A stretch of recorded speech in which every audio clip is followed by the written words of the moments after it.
نحمده ونستعينه ونستغفره ونؤمن به ونتوكل عليه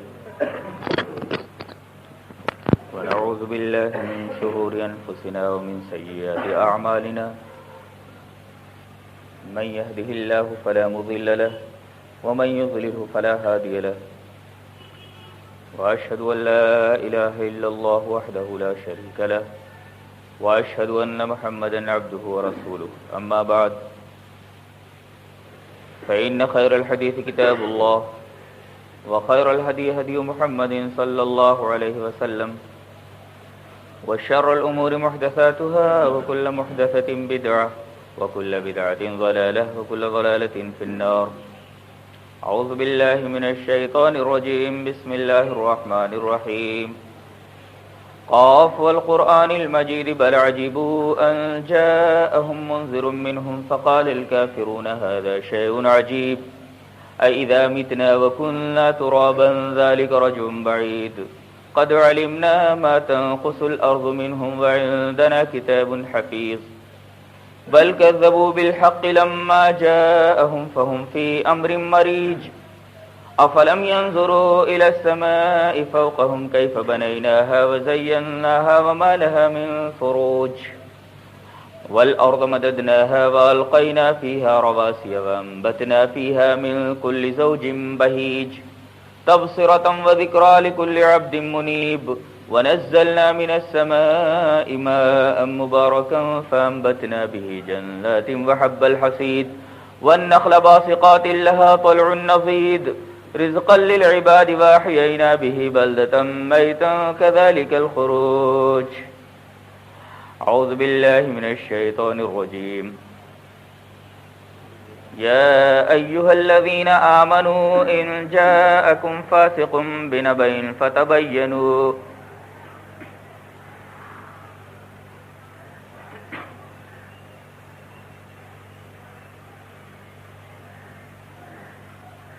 قرآن کے بعد حدیث یہ اسلامی قوانین کا ایک مستقل سورس ہے.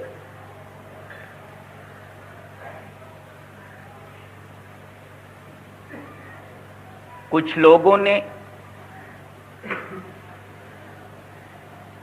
احادیث کے اندر شکوک و شبہات پیدا کر کے احادیث کا انکار کر دیا.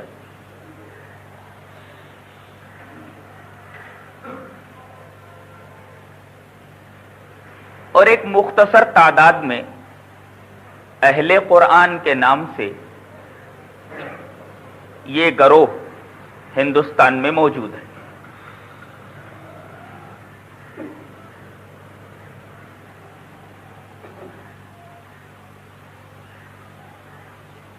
اس کے برعکس ایک بہت بڑا طبقہ ہے نام نہاد مسلمانوں کا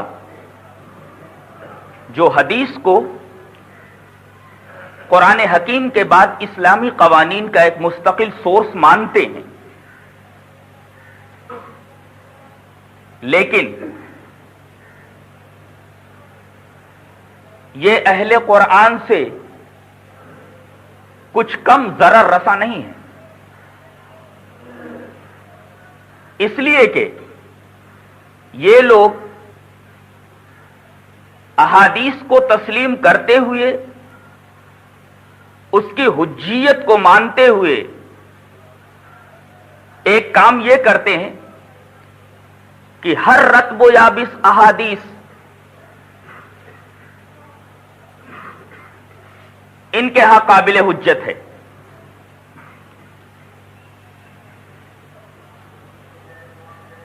یہ حدیث کی تحقیق کیے بغیر اس پر عمل پیرا ہو جاتے ہیں، لہذا ان کا حدیث کا ماننا اور نہ ماننا ایک ہی بات ہے.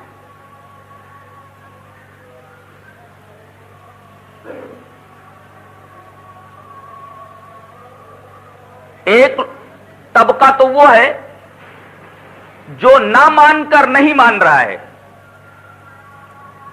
اور ایک طبقہ یہ ہے جو مان کر احادیث کو نہیں مان رہا ہے.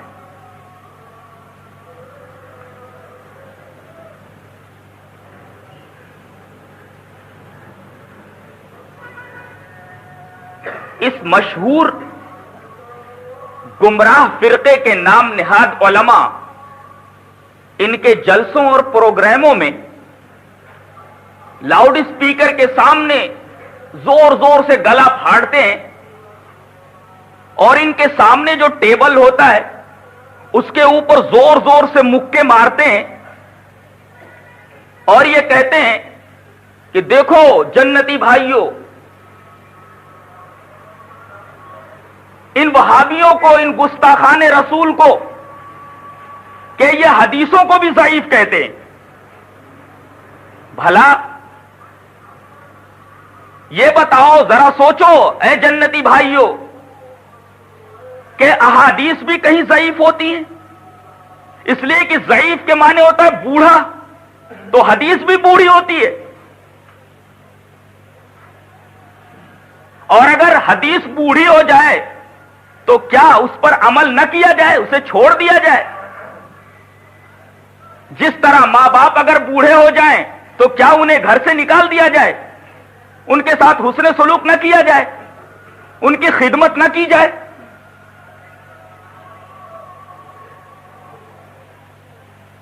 یہ ان کا زور استدلال ہے، اور یہ استدلال اس گمراہ فرقے کے ان نام نہاد علماء کے علمی دیوالی اپن کی دلیل ہے۔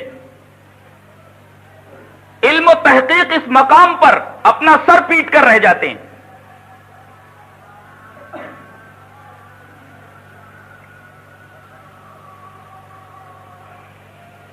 اس لیے کہ یہ ایک طریقے کی فریب دہی ہے، ایک طریقے کا فریب ہے، دھوکہ ہے۔ اس فریب دہی اور ان نام نہاد علماء کرام کے خبث باطنی پر جتنی زیادہ لعنت کی جائے کم ہے۔ ان بیچاروں کو یہ معلوم نہیں کہ ضعیف کا مطلب بوڑھا نہیں ہوتا، بلکہ ضعیف در حقیقت اصول حدیث کی اصطلاحات میں سے ایک مشہور اصطلاح ہے۔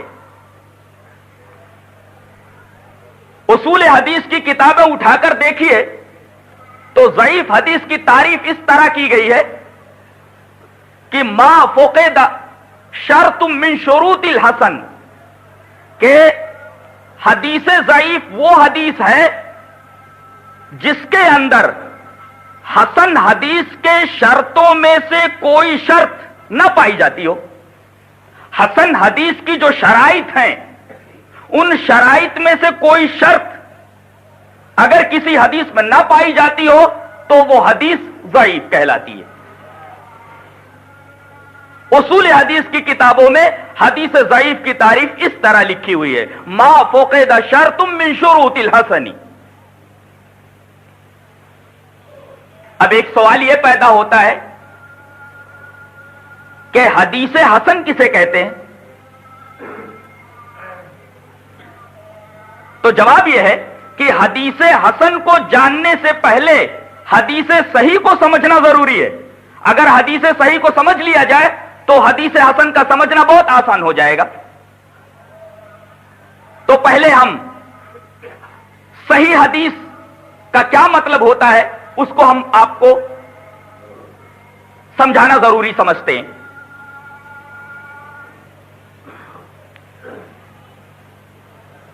صحیح حدیث کی تعریف اصول حدیث کی کتابوں میں اس طرح کی گئی ہے کہ ما ثبت بالشروط الخمس، جس حدیث کے اندر 5 شرطیں پائی جائیں تو وہ حدیث صحیح ہے۔ وہ 5 شرطیں کون کون ہیں وہ دیکھا جائے۔ پہلی شرط ہے اتصال سند، راوی جو حدیث کو بیان کر رہا ہے وہاں سے لے کر کے نبی پاک صلی اللہ علیہ وسلم تک جتنے بھی راوی ہیں، کوئی بھی راوی بیچ سے گرا ہوا نہ ہو، یہ پورا سلسلہ بالکل پرفیکٹ ہونا چاہیے۔ اس کی مثال اس طرح اصول حدیث کی کتابوں میں دی گئی ہے کہ یروی المزنی عن الشافعی وہو عن امام مالک وہو عن نافع وہو عن عبداللہ ابن عمر وہو عن رسول اللہ صلی اللہ علیہ وسلم، کہ مزنی روایت کرتے ہیں شافعی سے، شافعی روایت کرتے ہیں امام مالک سے، امام مالک روایت کرتے ہیں نافع سے، اور نافع روایت کرتے ہیں حضرت عبداللہ ابن عمر سے، اور حضرت عبداللہ ابن عمر نبی پاک صلی اللہ علیہ وسلم کا قول یا فعل پیش کر رہے ہیں. سند متصل ہے. یہ پہلی شرط ہے حدیث صحیح کی، اتصال سند. سند کے اندر جتنے راوی ہیں کوئی راوی بیچ سے گرا ہوا نہ ہو. بیان کرنے والے راوی سے لے کر کے نبی پاک صلی اللہ علیہ وسلم تک سارے راوی موجود ہوں، کوئی راوی گرا ہوا نہ ہو. دوسری شرط عدل راوی، راوی عادل ہو. اب آپ کیا سمجھے؟ راوی عادل ہو، عادل کا مطلب تو انصاف والا، لیکن نہیں، یہاں عدل کا مطلب انصاف نہیں اور عادل کا مطلب منصف نہیں، بلکہ یہ بھی اصول حدیث کی ایک اصطلاح ہے کہ عادل راوی کسے کہتے ہیں. یوں تعریف کی گئی ہے کہ ان یکون الراوی مسلما عاقلا تقیا صالحا للروایہ لا فاسقا فاجرا بدعیا، کہ وہ راوی مسلمان ہو، عاقل اور بالغ ہو، متقی اور پرہیزگار ہو، اور روایت کرنے کی صلاحیت موجود ہو، فاسق فاجر بدعتی نہ ہو. یہ تمام باتیں اگر کسی راوی کے اندر پائی جاتی ہیں تو یہ راوی عادل ہے اور عدالت سے متصف ہے. یہ دوسری شرط ہے صحیح حدیث کی. تیسری شرط ضبط راوی. ضبط راوی کا کیا مطلب ہے؟ ضبط مانے محفوظ کرنا، گریسپ. اب ضبط کی دو قسمیں ہو جاتی ہیں، ضبط صدر اور ضبط کتاب. ضبط صدر کا مطلب یہ ہے کہ راوی ان یحفظ الخبر تماما، کہ حدیث کو پوری طرح مضبوطی سے اپنے ذہن میں رکھ لے. تو یہ ضبط صدر ہے، یعنی راوی نے اچھی طریقے سے حدیث کو اپنے ذہن میں رکھا ہے، اسے ضبط کیا ہے، گریسپ کیا ہے اس کو ذہن کے اندر. اور اگر یاد نہیں کیا ہے تو ان یکون ناقلا صحیحا، تو کتاب میں اس نے لکھا ہو اور کتاب میں لکھتے وقت انتہائی احتیاط برتی ہو، لکھنے میں کافی اہتمام کیا ہو، اس طریقے سے کہ لا یکتب الخبیب حبیبا، کہ خبیب کو حبیب نے لکھ دیا ہو. دیکھیے یہ ہے خبیب اور اس کے بغل میں لکھ دیجئے حبیب. اب اگر لکھنے والے نے خے کے نقطے کا اہتمام نہیں کیا ہے لکھنے میں تو خبیب اب حبیب ایک ہی ہو جائیں گے، صرف نقطے کا تو فرق ہے. تو لکھنے میں احتیاط برتا ہو اس نے کہ کہیں نقطہ رکھنے میں بھی گڑبڑی نہ کی ہو، اس طرح کی خبیب حبیب بن جائے. لا یکتب الخبیب حبیبا، کہ خبیب کو حبیب نہ لکھ دے وے. یہ ہے ضبط کتاب.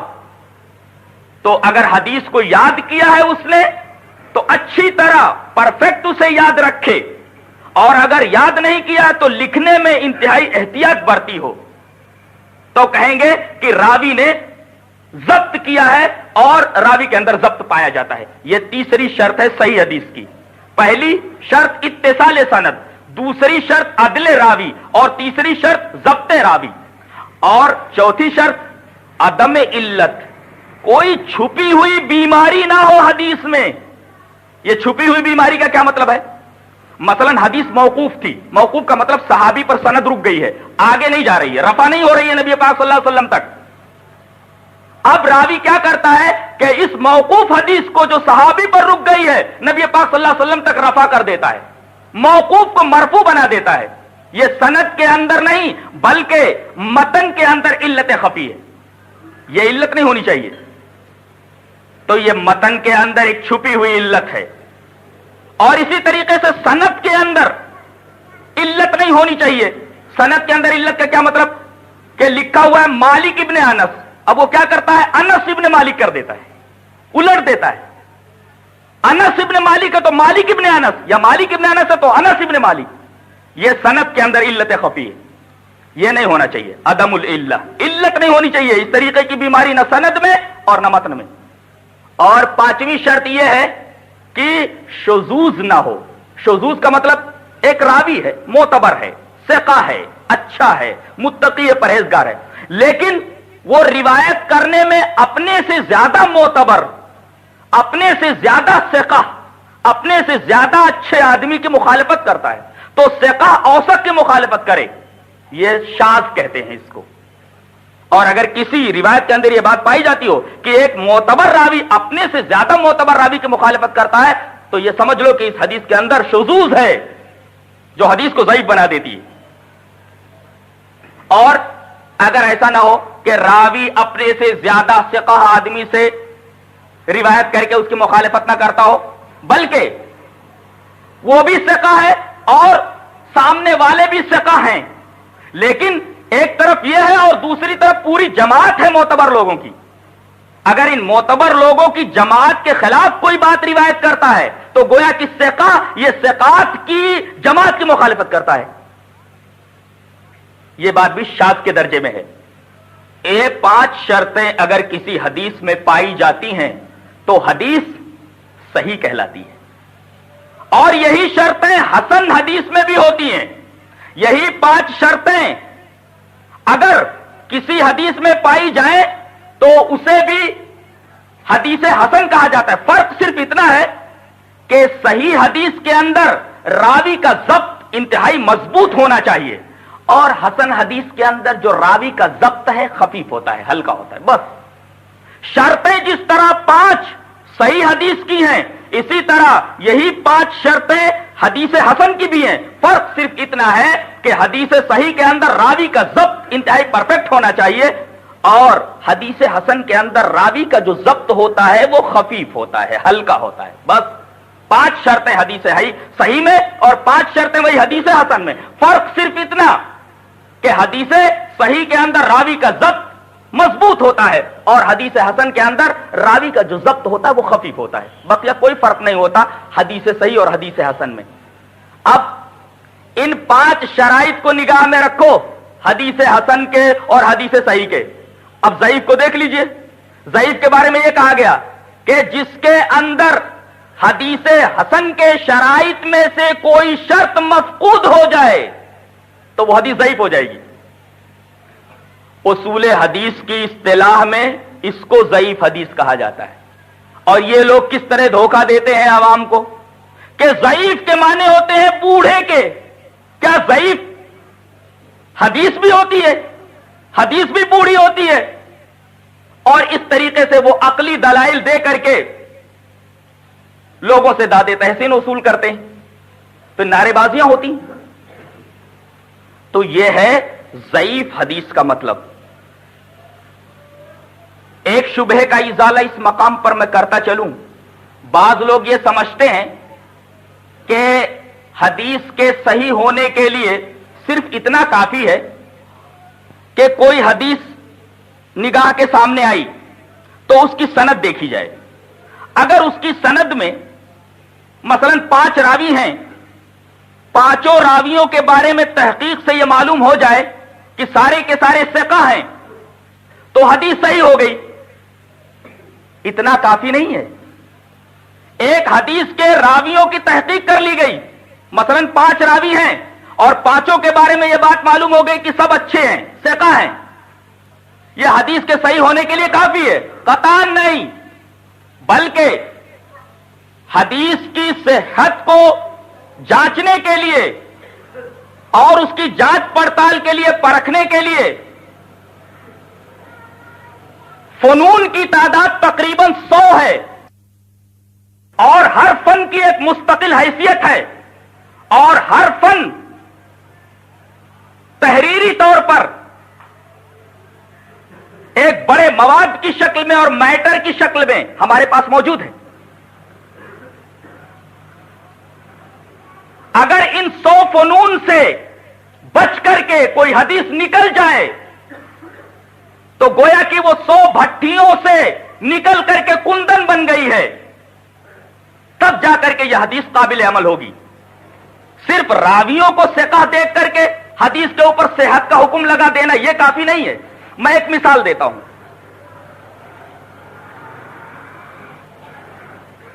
ایک عام مثال, مولوی سیف الدین صاحب, اچھا مولوی ہے, کل میں نے ایک روایت کے تعلق سے ان سے میں نے کہا کہ وہ روایت مجھے ڈھونڈ کر دیجئے. اتنا تو مجھے معلوم تھا کہ یہ روایت بخاری شریف کتاب الصلاۃ میں ہے، لیکن کہاں ہے ذہن وہاں تک نہیں پہنچ رہا تھا. بیچارے نے بڑی محنت کی، انتہائی تلاش و جستجو کے بعد وہ حدیث لا کر کے مجھے دی. حدیث بڑی خوبصورت، بڑی ہی شاندار ہے. اور حدیث کی اہمیت بتا دوں وہ کس طریقے کی حدیث ہے. حدیث اس طریقے کی ہے کہ اس میں صراحت کے ساتھ 4 جگہ رفع الیدین کا تذکرہ ہے، اور ساتھ ساتھ یہ بات بھی ہے کہ نبی پاک صلی اللہ علیہ وسلم نے دنیا سے رحلت فرمانے کے وقت تک رفع الیدین کیا ہے. گویا کہ اس حدیث سے 2 باتیں معلوم ہوتی ہیں. ایک تو رفع الیدین کا ثبوت 4 جگہوں پر، رکوع میں جاتے وقت، رکوع سے اٹھتے وقت، اور تیسری رکعت کے اندر،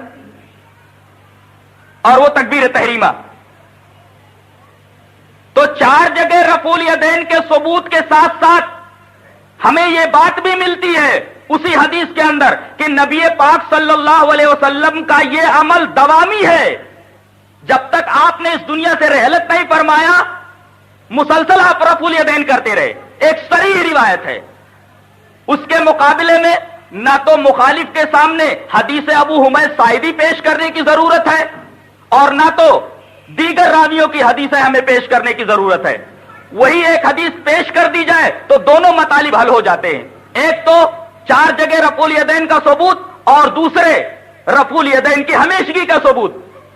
ایک حدیث سے ہم 2 باتیں معلوم کر لیں گے، اور یہ دلیل ہمارے لیے انتہائی مضبوط دلیل ہوگی. کسی اور حدیث کو ان کے سامنے رکھنے کی ضرورت نہیں کہ وہ یہ کہتے پھریں کہ رفع الیدین منسوخ ہے وغیرہ وغیرہ. تو وہ حدیث انہوں نے نکال کر کے مجھے دی. اللہ اس کی عمر میں زیادتی فرمائے. تو میں اسی کو مثال بنا رہا ہوں. مثلا اس نے ایک حدیث گڑھی، اللہ نہ کرے یہ حدیث گڑھے، اور گڑھے گا بھی نہیں. ایک حدیث گڑھتا ہے.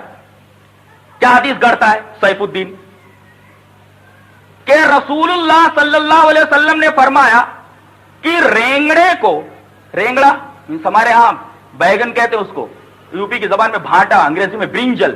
رینگڑے کو ذبح کر کے کھاؤ، بغیر ذبح کیے ہوئے رینگڑے کو مت کھاؤ. یہ حدیث گڑھی اس نے. اب ایک محدث اس حدیث کو دیکھتا ہے کہ اس میں نبی پاک صلی اللہ علیہ وسلم کا حوالہ ہے. کیا ہے؟ کہ رسول اللہ نے یہ کہا ہے کہ رینگڑے کو ذبح کر کے کھاؤ، بغیر ذبح کیے ہوئے مت کھاؤ. اسی سے ملتی جلتی ایک روایت ہے کہ خربوزے کو ذبح کر کے کھاؤ. موضوعات کبیر میں ملا علی قاری اس روایت کو لائے ہیں، میں نے ذرا تمثیل کو بدل دیا ہے تقریب الفہم کے لیے. اب محدث بھوچکتا رہ جاتا ہے، اس کی نظر اب راویوں کے اوپر پڑتی ہے، تو راویوں کو دیکھتا ہے. تو اس طریقے سے اس حدیث کے اوپر سند چپکائی ہے مولوی سیف الدین صاحب نے. یہ کہتے ہیں کہ مجھ سے حدیث بیان کیا امام مالک نے، اور امام مالک سے حدیث بیان کیا نافع نے، اور نافع سے حدیث بیان کیا عبداللہ ابن عمر نے، اور عبداللہ ابن عمر بیان کرتے ہیں کہ نبی پاک صلی اللہ علیہ وسلم نے فرمایا کہ رینگڑے کو ذبح کر کے کھاؤ، اور بغیر ذبح کیے ہوئے رینگڑے کو مت کھاؤ. سیف الدین کے اوپر کی جو سند ہے مالک، نافع، عبداللہ ابن عمر، حدیث کا ایک طالب علم جانتا ہے کہ یہ اصح الاسانید ہے. تمام سندوں میں سب سے زیادہ صحیح سند جس کو سلسلۃ الذہب کہتے ہیں، چین آف گولڈ، سلسلۃ الذہب، سونے کی کڑی، یہ روایت اگر آ جائے تو سمجھو سب سے صحیح روایت ہے. مالک، نافع، ان عمر، ان عبداللہ ابن عمر. دیکھتا ہے کہ حضرت عبداللہ ابن عمر صحابی ہیں، نافع یہ بھی صحیح ہے، امام مالک یہ بھی صحیح ہے، لیکن اسے حدیث میں شبہ ہو رہا ہے. اب وہ نیچے اترتا ہے، سیف الدین کو دیکھتا ہے کہ یہ تینوں تو صحیح ہے اپنی اپنی جگہ، یہ سیف الدین کون ہے؟ اب اس کے حالات ڈھونڈتا ہے وہ. اگر ان کے حالات مل گئے تب تو ٹھیک ہے، اگر حالات نہیں ملے تو حدیث مجہول ہے، اور حدیث مجہول یہ ناقابل عمل ہوتی ہے. اس لیے کہ راوی کا عطا پتہ نہیں ہے، کہاں کا ہے، کس درجے کا ہے، اس کے احوال کیا ہیں۔ اگر اس کا کچھ عطا پتہ نہیں ملا کہ یہ سیف الدین ہے کون، تو حدیث مجہول ہو جائے گی اور ناقابل عمل ہوگی۔ اور اگر پتہ مل گیا کہ یہ جموں سر رہتے ہیں، تو اب ان کے احوال کی تحقیق ہوگی کہ پوچھا جائے گا لوگوں سے کہ یہ آدمی صادق ہے یا کاذب ہے، اور اس سے پہلے یہ پوچھا جائے گا کہ یہ جو کہتا ہے کہ امام مالک نے مجھ سے بیان کیا، کیا اس آدمی کی امام مالک سے لقا ثابت ہے، اس نے امام مالک سے سنا ہے، امام مالک کا زمانہ پایا ہے۔ اگر یہ پتا چل جائے کہ اس کا زمانہ تو امام مالک کے زمانے کے بہت بعد ہے، روایت ناقابل اعتبار ہوگی کہ یہ جھوٹ بول رہا ہے، اس نے تو حضرت امام مالک کا زمانہ ہی نہیں پایا، پھر ایسا کیوں کہہ رہا ہے کہ مجھ سے امام مالک نے بیان کیا۔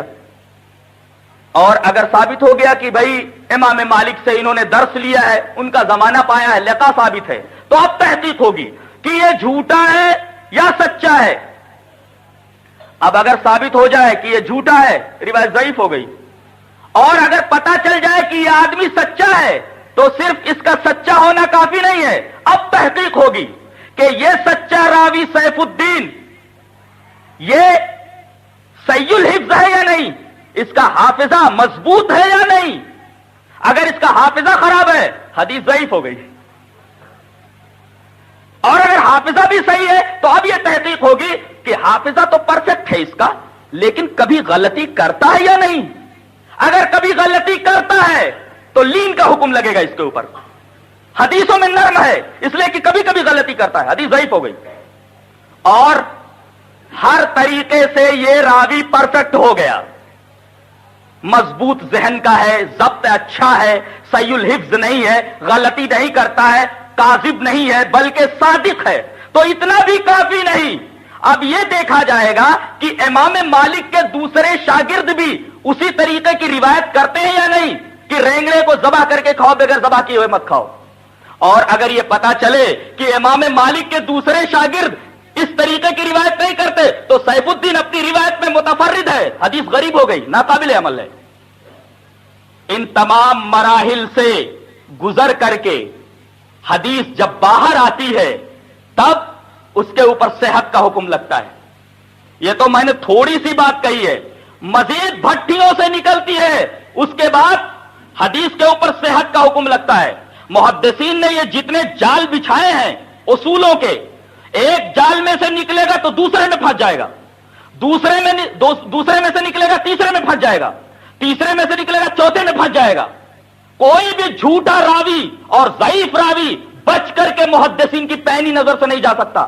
ارے وہ لوگ تو محدثین کی نظر سے نہیں بچ سکے جو انتہائی متقی اور پرہیزگار تھے، جنہوں نے حدیثوں کے اندر کمی بیشی صرف نیک نیتی کی خاطر سے کر دی تھی، وہ متقی اور پرہیزگار بھی محدثین کی پہنی نگاہوں سے نہیں بچ سکے، ان کے اوپر بھی جرح ہوئی ہے، وہ بھی نہیں بچ سکے۔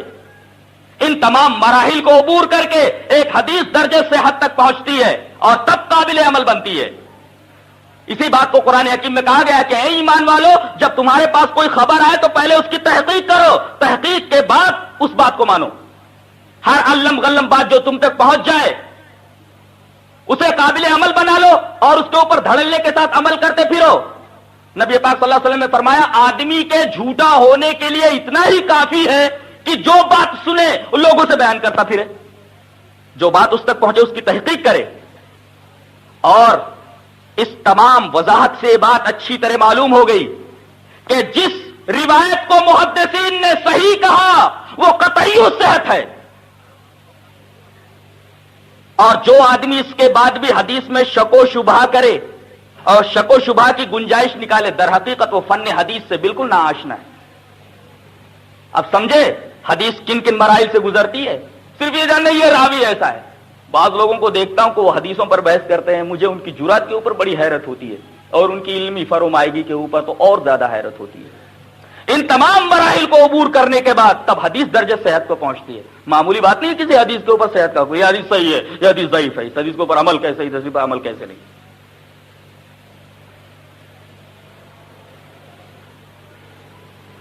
حدیث مجہول کی ایک مثال دیکھو، ایک راوی ہے پتہ نہیں لگ رہا ہے اس کا، ایک راوی ہے، اس کی مثال دیتا ہوں. پھر نبی پاک صلی اللہ علیہ وسلم نے ایک آدمی کو دیکھا نماز پڑھتے ہوئے. روایت اس طرح ہے اور یہ روایت ابو داؤد میں ہے. بینما رجل یصلی، روایت اس طرح ہے اور یہ روایت ابو داؤد میں ہے. بینما رجل یصلی مسبلا ازارہ فقال رسول اللہ صلی اللہ علیہ وسلم اذهب فتوضا. نبی پاک صلی اللہ علیہ وسلم نے ایک آدمی کو نماز پڑھتے ہوئے دیکھا اس حال میں کہ اس کا پائجامہ ٹخنے سے نیچے لٹک رہا تھا، ٹخنا ڈھکا ہوا تھا. نبی پاک صلی اللہ علیہ وسلم نے فرمایا کہ جا اور وضو بنا. اس سے جماعت المسلمین کے بانی مولانا مسعود صاحب نے یہ مسئلہ مستنبط کیا ہے کہ اگر کوئی آدمی وضو بنائے اور اتفاق سے اس کا ازار ٹخنے سے نیچے چلا جائے تو اس کا وضو ٹوٹ گیا. گویا کہ اس بالے ازار نواقض وضو میں سے ہے، وضو ٹوٹ جاتا ہے. لیکن اس حدیث کے اوپر حکم لگانے میں مولانا سے سخت غلطی ہوئی ہے اور انہیں وہم ہوا ہے، اور جن لوگوں نے اس حدیث کے اوپر صحت کا حکم لگایا ہے ان سے سخت وہم ہوا ہے، سخت غلطی ہوئی ہے. اس لیے کہ اس روایت کے طریق میں سند میں ایک راوی ہے یحییٰ ابن کثیر، اس کے بارے میں یہ پتہ نہیں چلتا یہ کون ہے، کہاں کا رہنے والا ہے، اس کا احوال کیا ہے. ظاہر ہے کہ جب ایک راوی اس سند کے اندر اس طریقے کا ہے جسے ہم یحییٰ ابن کثیر کے نام سے جانتے ہیں، اس کے احوال نہیں مل رہے، کہاں کا رہنے والا ہے، کون یحییٰ ابن کثیر ہے. کثیر کا بیٹا یحییٰ، یحییٰ نام کے تو بہت ہے، کثیر نام کے بھی بہت ہیں، اور کثیر کے بیٹے بہت سارے یحییٰ ہیں. یہ کہاں کا ہے، اس کے حالات کیا ہے، اب پتہ نہیں لگ رہا ہے. روایت مجہول ہے، پتہ نہیں اس کے اوپر مولوی مسعود صاحب نے صحت کا حکم لگایا کیسے. مجھے اس صحت کے حکم پر اور ان کی اس جرأت کے اوپر حیرت ہے، اور جن لوگوں نے اس حدیث کے اوپر صحت کا حکم لگایا ہے ان سے سخت غلطی ہوئی ہے، وہم ہوا ہے ان کو. اس لیے کہ یہ راوی یحییٰ ابن کثیر بالکل سامنے ہے، اس کے حالات مجہول ہیں، روایت مجہول ہے، ناقابل عمل ہے. لہذا بات واضح ہو کر کے یہ سامنے آئی کہ اس بالے ازار ہمارے نزدیک نواقض وضو میں سے نہیں ہے، اہل حدیث اس کو نہیں مانتا. اب آئیے اس شبہے کی طرف کہ ایک عامل بالحدیث، ایک حدیث پر عمل کرنے والا یہ دیکھ کر حیران رہ جاتا ہے کہ حدیث ایک ہے، اس میں محدثین کا اختلاف ہے. ایک محدث اسی حدیث کو صحیح کہتا ہے اور دوسرا محدث اسی حدیث کو ضعیف کہتا ہے. اب ایک حدیث پر عمل کرنے والا عامل بالحدیث خلجان اور تشویش میں مبتلا ہے کہ یہ محدث اسی روایت کو صحیح کہہ رہا ہے، عمل کروں، اور اسی روایت کو ایک دوسرا محدث ضعیف کہہ رہا ہے، عمل نہ کروں. کیا معاملہ ہے، ایسا کیوں ہوتا ہے؟ ہم ذرا ڈیپ میں اتر رہے ہیں، کان اچھی طرح کھول لو تاکہ بات اچھی طرح سمجھ میں آ جائے، ورنہ کیسٹ کو بار بار ریوائنڈ کر کے سنو. بہت علمی بات ہے یہ، اور بہت سارے مسائل حدیث کے تعلق سے حل ہو جائیں گے اور حدیث کی حجیت اور اس کا مقام ہمارے سامنے واضح ہو کر کے آ جائے گا. ایک روایت ہے، روایت، اس روایت کے اوپر ایک محدث جرح کرتا ہے اور دوسرا محدث اس کی تعدیل کرتا ہے. تعدیل کا مطلب صحیح ہے، اور دوسرا جرح کرتا ہے، صحیح نہیں ہے، اس کا یہ راوی گڑبڑ ہے. اب کیا کیا جائے؟ اب یہ دیکھا جائے گا کہ ان دونوں میں سے متشدد اور متعصب کوئی ہے، جرح کرنے والا کیسا ہے اور تعدیل کرنے والا کیسا ہے. تو یہ پتا چلا کہ یہ جو جرح کر رہا ہے یہ سخت متشدد ہے، متعصب ہے. متعصب کا مطلب نہیں سمجھے، مقلد ہے. وہ کسی بھی طریقے سے گھما پھرا کر کے اپنے امام کے مسلک کو ثابت کرنا چاہتا ہے. اس کی ایک مثال دیتا ہوں. امام طحاوی یہ حنفیہ کے بیرسٹر مانے جاتے ہیں حدیث کے. میں نے مولانا سعید احمد پالن پوری دامت برکاتہم سے طحاوی پڑھی ہے، معانی الاثار. کٹر حنفی ہیں، وہ حنفیت پر متشدد ہیں وہ اور متعصب ہیں.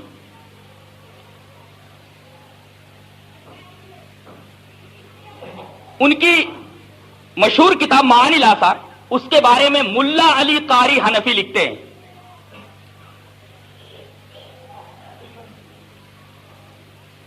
کیا لکھتے ہیں؟ قد طالعت من تصانیف صاحب معانی الاثار وقد يسمى بشرح معانی الاثار فوجدته سلك مسلك الانصاف وتجنب عن طريق الاعتصاف الا في بعض المواضع قد ازل عن النظر فيها عن التحقيق وسلك مسلك الجدل والخلاف الغير الانيق. فوائد بہیہ صفحہ نمبر 18. ترجمہ کیا ہوا؟ تبصرہ کرنے والا لکھتا ہے کہ میں نے امام طحاوی کی بہت ساری کتابیں پڑھی، بطور خاص ایک کتاب میں نے پڑھی معانی الاثار للطحاوی. میں نے دیکھا کہ اس کتاب کے اندر وہ انصاف کے طریق پر چلے ہیں اور بڑی حد تک تشدد سے پرہیز کیا انہوں نے، لیکن بعض جگہوں میں انہوں نے تشدد اور تعصب کا ثبوت دیا، الا فی بعض المواضع، مگر بعض جگہوں پر انہوں نے تعصب اور تشدد سے کام لیا ہے اور وہاں انہوں نے تحقیق کو نظر انداز کر دیا ہے. قد ازل عن النظر فی التحقیق، تحقیق کو نظر انداز کر دیا ہے انہوں نے. وسلک مسلک الجدل والخلاف الغیر الانیق، اور ایک واہیات قسم کے جدل اور اختلاف کے راستے پر چل پڑے ہیں وہ. عجیب و غریب بات ہے. اور اس کے بعد حضرت امام ابن تیمیہ رحمۃ اللہ علیہ کا قول پیش کرتے ہیں. کیا قول ہے؟ کہ لیست عادتہ فی نقد الحدیث کعادت اہل النقد کعادت اہل العلم. حضرت امام ابن تیمیہ رحمۃ اللہ علیہ امام طحاوی پر بحث کرتے ہیں، نقد کرتے ہیں ان کے اوپر کہ ان کی عادت حدیث کے پرکھنے میں اور حدیث پر حکم لگانے میں اہل علم کے نقد کی طرح نہیں ہے. کتنا زبردست تبصرہ ہے. اس کا مطلب یہ ہوا کہ امام طحاوی متعصب ہیں اور متشدد ہیں، خود انہی کے گھر والے کہہ رہے ہیں. لہذا ایک متعصب اور متشدد محدث اگر کسی حدیث کی تضعیف کرتا، جرح کرتا، تو اس کی جرح کو ناقابل اعتبار سمجھا جائے گا. لہذا امام طحاوی کی کسی بھی جرح کو ناقابل اعتبار سمجھا جائے گا، ناقابل احتجاج ہے. اور یہی نہیں بلکہ میں نے تو یہ دیکھا ہے کہ بہت سارے آثار وہ بھی مرفوع انہوں نے قیاس کے مقابلے میں آثار مرفوع کو مرجوح قرار دیا ہے. کتنی بڑی جرات کی ہے انہوں نے، اللہ انہیں معاف فرمائے. بہت ساری صحیح احادیث کو انہوں نے قیاس کے مقابلے میں مرجوح قرار دیا ہے موازنہ کرتے وقت. قیاس کو فوقیت دے دی ہے آثار مرفوعہ کے اوپر، اللہ انہیں معاف فرمائے. جنہوں نے طحاوی پڑھی ہے سبقن سبقن وہ اس بات کو اچھی طرح جانتے ہیں. یہ حال ہے امام طحاوی کا. اس کا مطلب یہ ہوا کہ اگر کوئی آدمی، کوئی محدث متعصب ہے، متشدد ہے اور کسی حدیث کے اوپر جرح کرتا ہے اور اس کے مقابل ایک دوسرا محدث متوسط ہے، محقق ہے، متعصب اور متشدد نہیں ہے، تو اس کی تعدیل کو لے لیا جائے گا اور اس جرح کو نظر انداز کر دیا جائے گا. پتہ چل گیا کہ اگر کسی نے تضعیف کی ہے تو یہ دیکھا جائے کہ تضعیف کس نے کی ہے، حدیث کے اوپر ذوق کا حکم کس نے لگایا ہے. وہ متشدد اور متعصب تو نہیں ہے. اور جتنے بھی متشددین اور متعصبین ہیں ان کو اکٹھا کر دیا گیا ہے ایک جگہ. یہ کام بھی محدثین نے بڑی ہی عرقریزی کے ساتھ کیا ہے. یہ پہلی شکل ہے. اور ایک دوسری صورت، دوسری شکل، غور سے سنو، ادھر ادھر مت دیکھو. ایک دوسری صورت ہے کہ ایک حدیث کو ایک محدث ضعیف کہتا ہے اور دوسرا اس کو صحیح کہتا ہے. کیا صورت ہے اس کی؟ صورت یہ ہے کہ جو ضعیف کہتا ہے اس کو وہ حدیث ضعیف سند سے ملی اور جو صحیح کہتا ہے اس کو صحیح سند سے ملی. یہ دوسری صورت ہے. لہذا اس کو ضعیف کہتا ہے اور اس کو صحیح کہتا ہے. تیسری صورت، دونوں محدثین کو روایت ضعیف سند کے ساتھ ملتی ہے، آپ کو بھی اور آپ کو بھی. حدیث ایک ہے، سند بھی ایک ہے، ضعیف سند کے ساتھ دونوں محدثین تک وہ روایت پہنچتی ہے. لیکن ایک محدث باوجود کہ سند ضعیف ہے اس کے اوپر صحت کا حکم لگاتا ہے اور دوسرا اس کو ضعیف قرار دیتا ہے. کیوں؟ ایسا کیوں؟ اس وجہ سے کہ جو آدمی، جو محدث اس ضعیف حدیث کے اوپر صحت کا حکم لگاتا ہے وہ یہ دیکھتا ہے کہ اس حدیث کے شواہد ہیں، متابعات روایتیں ہیں، کچھ صحیح روایتیں ہیں جو اسی کے مفہوم میں ہیں. لہذا ان متابعات اور شواہد کو نگاہ میں رکھ کر کے محدث اس حدیث کے صحت کا فیصلہ کرتا ہے، اور دوسرا جو ضعیف کہتا ہے اس کو شواہد اور متابعات روایتیں نہیں ملی، وہ ضعیف ہی کہے گا۔ یہ تیسری صورت ہے۔ چوتھی شکل یہ ہے کہ روایت دونوں محدثین کو ضعیف سند کے ساتھ ملی اور دونوں کے پاس شواہد ہیں، متابعات ہیں، لیکن ایک محدث ضعیف کہہ رہا ہے، دوسرا صحیح کہہ رہا ہے۔ کیوں؟ ضعیف جو کہہ رہا ہے وہ خاص متن کو نگاہ میں رکھ کر کے، نہیں سمجھے؟ یہ الفاظ ہیں کچھ، میں کہتا ہوں، یہ الفاظ ہے، یہ خاص متن ہے۔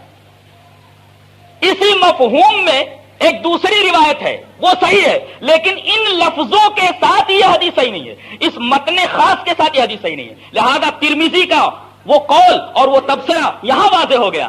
وہ ایک روایت پیش کرتے ہیں، اس کہتے ہیں غریب بہذا اللفظ، اس لفظ کے ساتھ غریب ہے۔ جب ترمذی پڑھو گے تو جگہ جگہ یہ پاؤ گے غریب بہذا اللفظ، کیا مطلب ہوا؟ اس متن خاص کے ساتھ، ان الفاظ کے ساتھ یہ حدیث ضعیف ہے۔ اس کے مفہوم میں جو دوسری روایت وہ تو صحیح ہے، لیکن ان الفاظ کے ساتھ اور اس متن خاص کے ساتھ یہ روایت ضعیف ہے۔